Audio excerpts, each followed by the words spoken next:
سلامونه او نیکې هیلې مې ومنئ. د نن ورځې موضوع ښه ده، جالبه ده.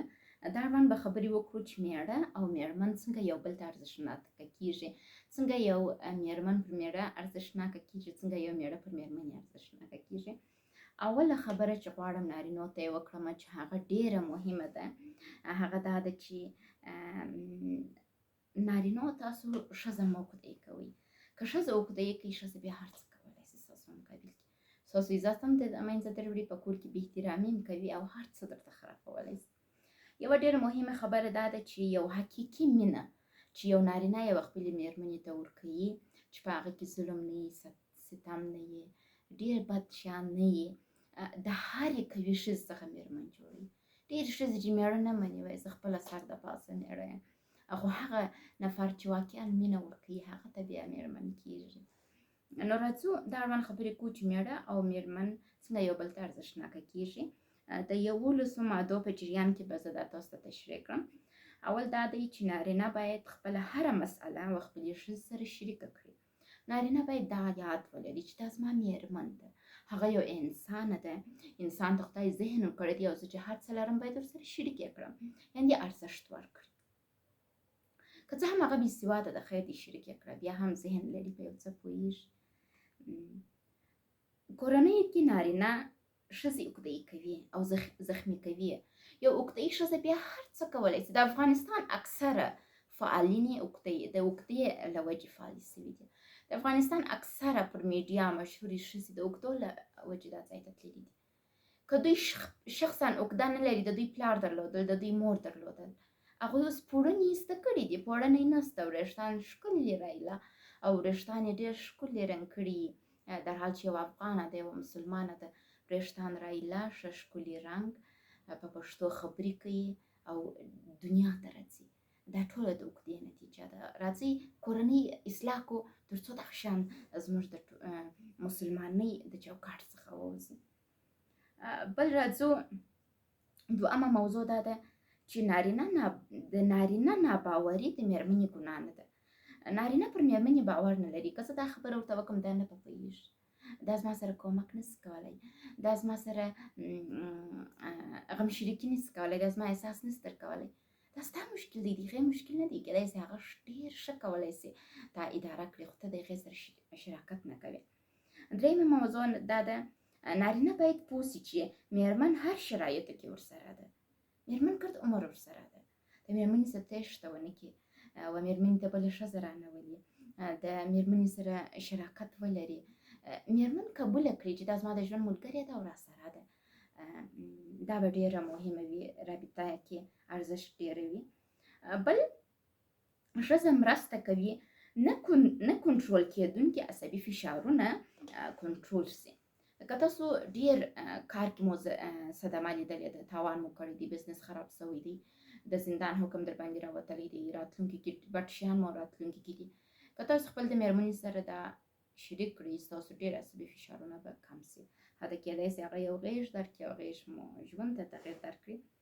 پنځمه موضوع ده نارینه ښه اورېدونکي ته ضرورت لري خو له نصیحت څخه تښتي. دا به ښځو ته ووایو. ښځو تاسو چې کله میړه تاسو ته خپل ورځني شکایات کوي، ورځني خبرې کوي، تاسو نصیحت مه ورته کوئ. د نارینو نصیحت نه خوښېږي. وایه ورته خو نصیحت مه کوئ. نصیحت څه لاس واخلئ، د استادۍ څه لاس واخلئ، د درس ورکولو څه لاس واخلئ. تاسو د هغه مور نه یاست، تاسو د هغه ښوونکي نه یاست، مېرمن یاست. د یو مېرمنې رول زده کړئ او ویې لوبوئ. شپږمه مسله ده اورېدونکې میرمن میړه ته سکون او ټولنه کې ارزښت لاسته راوړي. یو میرمن چې خپل میړه ته غوږ نیسي، هغه میرمن په ټولنه کې هم ارزښتناکه کېږي، ځکه چې هغه ښځه چې میړه ته غوږ نیسي، هغه میړه یې بیا ودې ته عزت ورکوي، قدر ورکوي، ناز ورکوي. په خپل کور کې دا د عزت خاوند دی، په خپلوانو کې حتی د باندې. بله موضوع دا ده باتربیه نارینه. باتربیه نارینه هغه دی چې عالم وي، په موضوع ډېر ښه برلاسی ولري، ښه علم ولري، کامل علم ولري د یو موضوع اړوند، خو بیا هم یو بل جاهل خبرو ته غوږ ونیسي. د یو نارینه قوت هغه وخت تاسو معلومولی سي چې هغه نارینه په هر څه پوهېږي، خو ته یو بل نفر یو شی ورته تشریح کوي، غلط غلط غلط غلط غلط ته غوږ ورته نیولی. یعنې د نارینتوب او تربیه په دې کې معلومیږي چې چوپوالی ولري، بیر بیر بیر بیر بیر بیر بیر نه وي نه. د ښځو څخه به یوه غوښتنه وکړو، کله چې میړه ته غوږ نیسئ څه رقم غوږ ورته ونیسئ. د اورېدو جریان کې ښځه باید سترګې، چهره، اندام او د غوږو څخه کار واخلي چې غوږ ورته نیسي. داسې نه چې هغه درته ګاډې ستا چورت بلې خواته ورته وګوره، سر ورته وښوروه، چهره کې هغه احساس ورته راوله، په اندام کې ورته وښوه چې زه تا ته مکمل غوږ یم. بل جوړونکي یا رهنما ورکوونکي سوالونه وکړئ له میړه څخه. مثلا هغه تا ته وایي چې ما دوندې تاوان وکړي، پیسې مې د لاسه ورکړې، دونه ډېر شیان مې د لاسه ورکړل. ته ورته ووایې چې کېدای سي اعلان ورکړې، یو تجارتي اعلان یې سم کړي دا رقم. داسې نه چې ته انتقادونه پر شروع کړې. هیڅ وخت د میړه کاري رازونه چاته مه وایاست، که هغه د پیشرفت یا د ناکامۍ. نارینه عموما د داسې بېدېږي به ښځې ته د زړه حال نه وایي، وایي سبا به ځي شریکانو ته وایي، په ارایشګاه کې وایي، په بازار کې وایي. دا کار مه کوئ، د میړه راز وساتئ.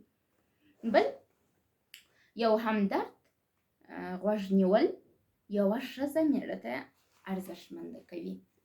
یو میرمن چې خپل میړه ته غوږ نیسي، هغه میړه ته دا ډېره په ارزښته کېږي. د هغه برعکس ښځې هم همداسې چې که یو نارینه غوږ ورته نیسي، هغه نارینه ته ډېر ناز ورکوي، هغه نارینه ډېر پر ګراني وایي دی ما ته غوږ نیسي، مینه ورکوي. او که غوږ نیول نه یې، مینه نه یې، احساس نه یې، دا خو رابطه نه سول. بیا ستاسو جنسي رابطه یو تیری ده، یو زنا ده، بیا ستاسو واده هم صحیح نه ده.